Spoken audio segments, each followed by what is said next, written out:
باتنا الآن أين عاد هاجس الخوف من مآسي اختطاف الأطفال ليصنع يوميات الجزائريين. ففي سابقة استطاع سكان حي وادي الديس بقلب مدينة باتنا من تحرير طفلة تبلغ من العمر 6 سنوات حاول أحد المرضى نفسيا اختطافها تمهيدا لاغتصابها، حيث قام بتحويلها إلى أحد المنازل، لكن تفطن الجيران وأين قاموا بإحباط مخططه. وعلى إثر ذلك تدخل عناصر الأمن الحضري التاسع، حيث تم توقيف المشتبه فيه. وحسب مراسل قناة النهار فإن العشرات من الناس تجمهروا أمام مقر الأمن الحضري التاسع مطالبين بتسليط أقصى العقوبات على الجاني، أين تم تحويل المتهم باختطاف الطفل من مقر الأمن الحضري التاسع إلى المحكمة. المتهم سيحال على وكيل الجمهورية أين يتم الشروع مباشرة في الإجراءات القضائية. المواطنون أيضا خرجوا في مسيرة عفوية من حي بوعقال نحو المحكمة مطالبين بالقصاص.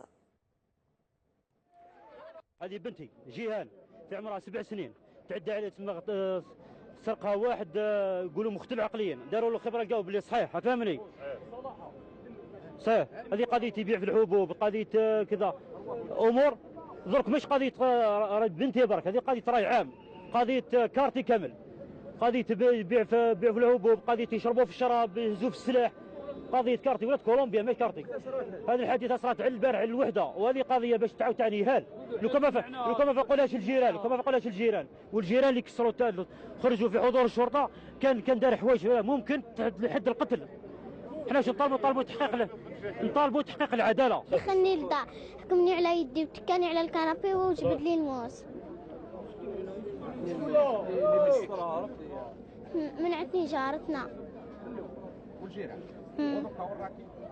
درك راني مع بابا والناس. والآن نابط الاتصال مع عبد الكريم ماروك رئيس المجلس الشعبي